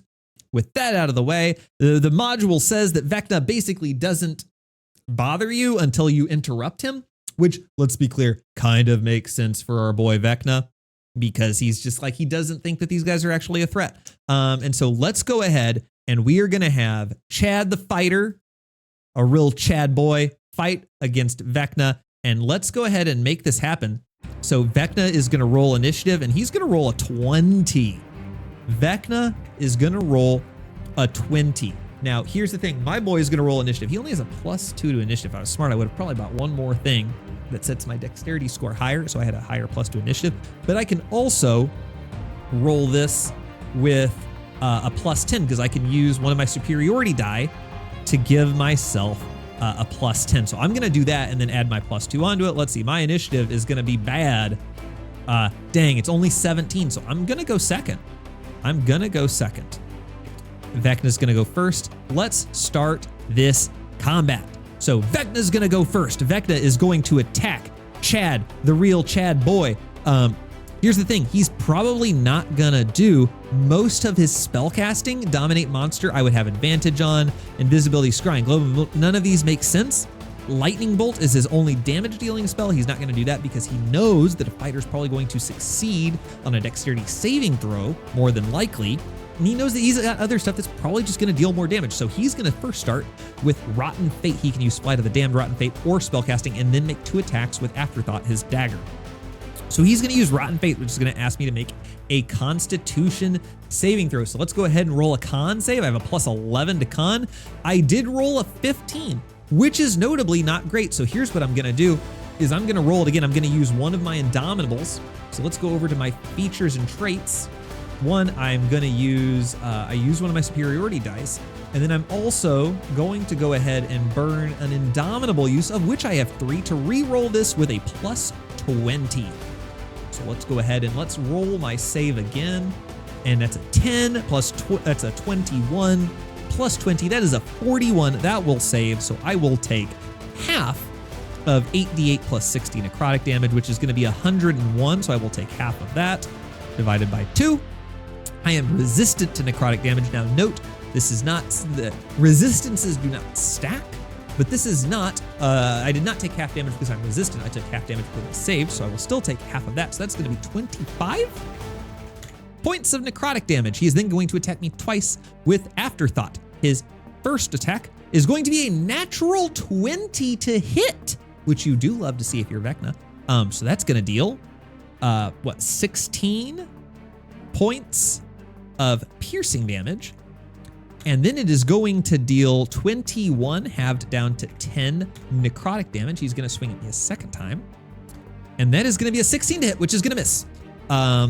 And so after that, if the target is a creature, is affected by entropic magic, taking 2d8 at the start of its turn, and it must make a Constitution saving throw, ending on success, and the afflicted target cannot regain hit points, which we don't love to see.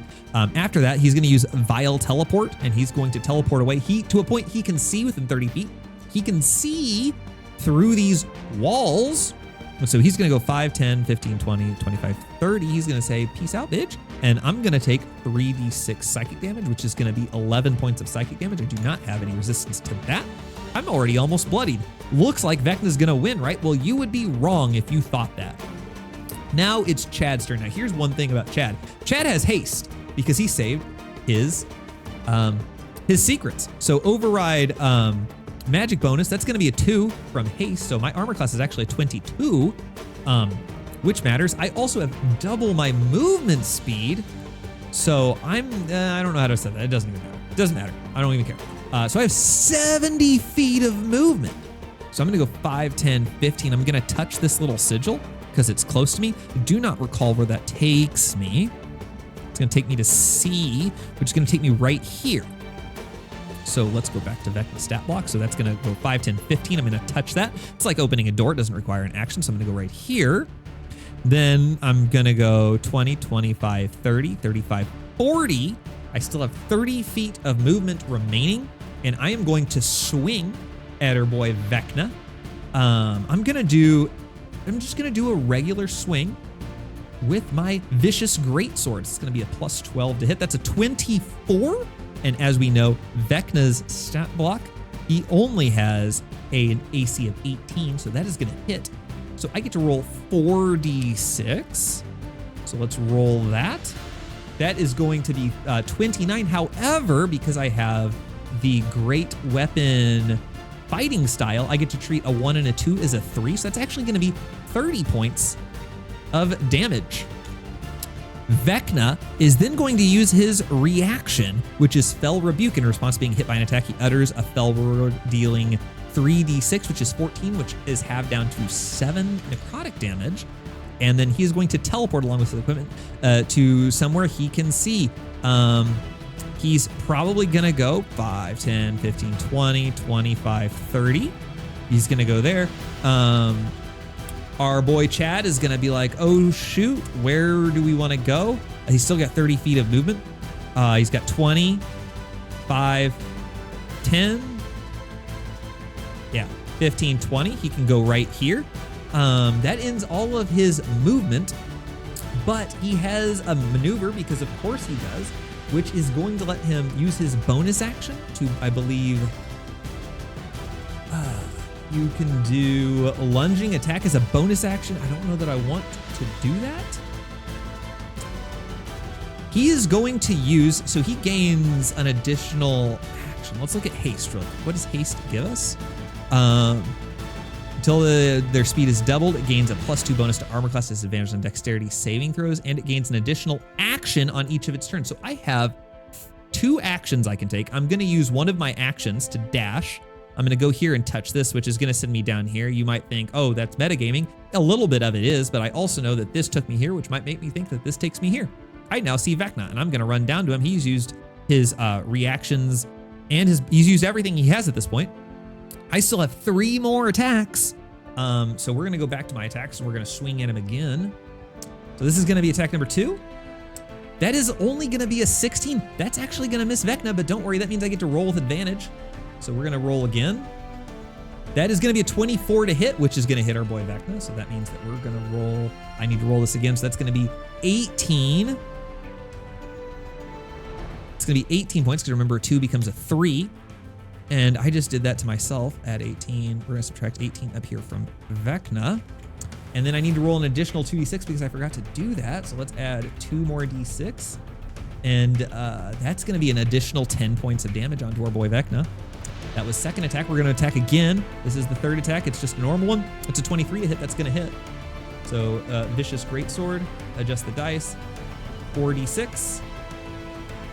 That is gonna be an additional 2 damage because remember we rule this, it's 29 points of damage, minus 29. And we still have a fourth attack. So we're gonna do that again. And so we're gonna roll again. That's only a 3, which is a 15. That's gonna miss. I'm gonna action surge, which gives me 4 more attacks. I have advantage on the next one. So let's roll with advantage. That's a 27 to hit, which will obviously hit. And so we're gonna do another one of these bad boys. I'm gonna add another one, so it's 29, minus 29 points of damage. And that was attack number 1, I believe, so we can attack again. That's a nat 1, that's gonna miss. I get advantage on the next one. This is my third attack. That is a 30 to hit, which will absolutely hit. And so let's adjust the die. 4, roll again. I get to add 2 to that, that's 28 points of damage. Vecna is now bloodied for what it's worth. And then we're gonna do one more attack. That's gonna be, what, a 29? That's also gonna hit, and so we're gonna adjust our dice, roll it, and that is going to be 30 points of damage. I am going to use a bonus action. I have used a couple of superiority, which I probably need to look at really quick. I think I've used at least 2, because I did my rolling for the go. I also have a free inspiration that I haven't used yet, because I had secrets. So that's one thing to also remember. I have a point of inspiration. I am not going to burn another, actually, yeah, I am. I'm gonna burn another one, and I'm going to do my evasive footwork, which is gonna give me a plus 1d10 to my armor class. My armor class increases by 9. So I now have a 31 armor class. That's gonna end my turn, and that's gonna take us to our boy Vecna again.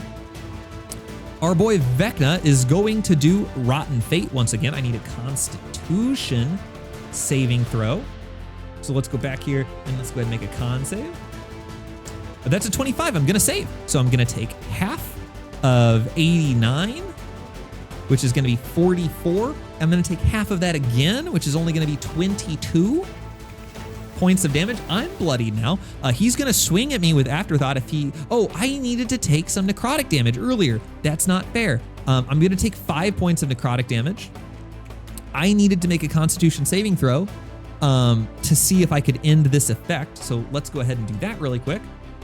Yep, I do, so I'm not taking that anymore. Now Vecna's gonna swing at me with Afterthought. That's a 29. I have a 31 armor class. That's gonna miss. He's gonna swing at me a second time. That's also a 29. He's going to miss again. He's going to bonus action Vile Teleport, which is going to send him, he can go 30 feet, which is gonna go 5, 10, 15, 20, 25, 30. Maybe he'll go right up here to kind of get away. And that's gonna be all he can do. That's gonna take us back to our boy Chad, who's gonna go 5, 10. He's gonna touch this. That's gonna go right here. 15, 20, 25, 30. He's gonna touch that. That's gonna go here. 35, 40, 45 feet of movement. I'm gonna need to write that down or I'm gonna forget. Used 45 movement. And he's gonna swing at Vecna. So let's go ahead and get back into my actions. Let's swing at our boy Vecna. That's gonna be a 15, which is not gonna hit. So we're gonna swing with advantage on our second attack. That's a nat 20. All right, let's talk about nat 20. So now I get to do double my damage dice. So that's gonna be, I was doing 46, that's gonna be 8d6. So let's start with this. So I get to do 8d6, no, sorry. There we go. 8d6 plus 12. So let's roll that. I get to turn, let's see. I need to see that again. Let's pop this up here because it matters. I should be able to see, maybe I can see it in the maps. I can see all the rolls in the map. So let's go to the game dice. Oh, I can't. Oh, because this isn't part of it. Crap. Should be able to see what it was. Come on, let me see it. Let me see my thing. Let me see my dice roll. It's not there anymore. Oh no. Oh no. Okay, well, here's the thing. I can't remember what it was. I'm not trying to like cheat. I don't recall what the actual damage number was. So we're going to do it one more time.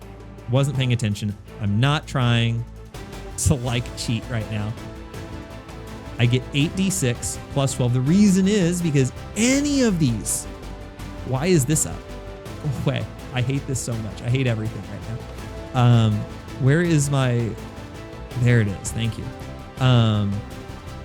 Roll.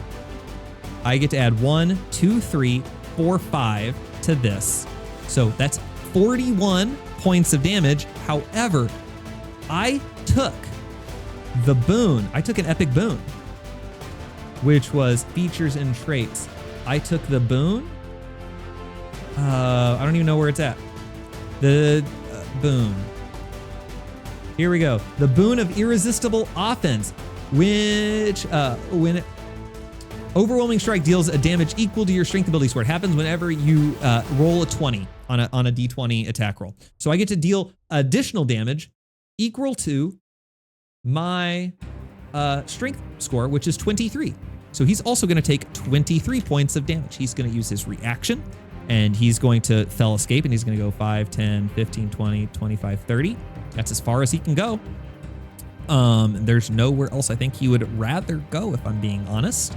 And that's going to deal some damage to our boy. That's going to deal 8 points of psychic damage. And Chad at that point is then going, so he used 45 feet of movement, 50, 55, 60. That's going to send him right back over here. 65, 70. He's going to use one of his actions to dash, and he's going to go 5, 10, 15, 20, 25, 30, 35, 40.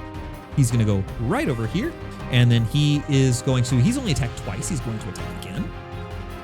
At this point, he could use an action to use the Chimes of Exile, which Vecna cannot resist, and battle won, by the way. For the record, battle's over. I could use the Chimes of Exile and we're done. Suppose I don't have the Chimes of Exile. Suppose someone else does. Or I forgot him at home. Maybe I forgot him back in Sigil. And so we go back, and I'm going to swing at him a third time. That's a 23 to hit, which will hit. And so that's going to roll. And we're going to add 2 to that. 31 points of damage. And we're going to swing one more time. That's a 14. That's going to miss. I have another action surge. I'm going to action surge again, and I'm going to roll with advantage.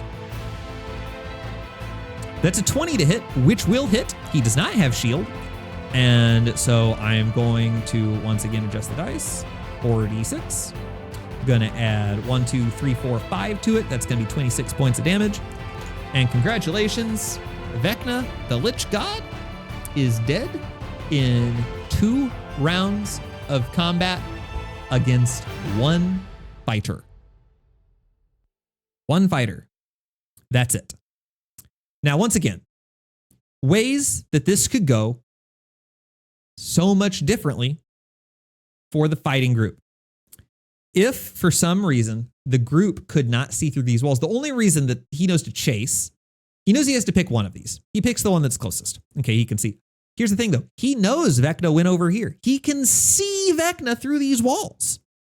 Clicks it, he can see, boom. He knows he's over here. He knows when he goes over here. He knows, there's some intuiting to go on to know if we touch this, we go over here. If these walls are opaque, he doesn't know where he's at. He could be back up in here. He could be in here. He could be over here. He doesn't know. He could have just gone up here, maybe. And he didn't have enough movement to do that. If he didn't have haste, he doesn't have 70 feet of movement plus an additional action that he can use just to dash with to gain 140 total movement.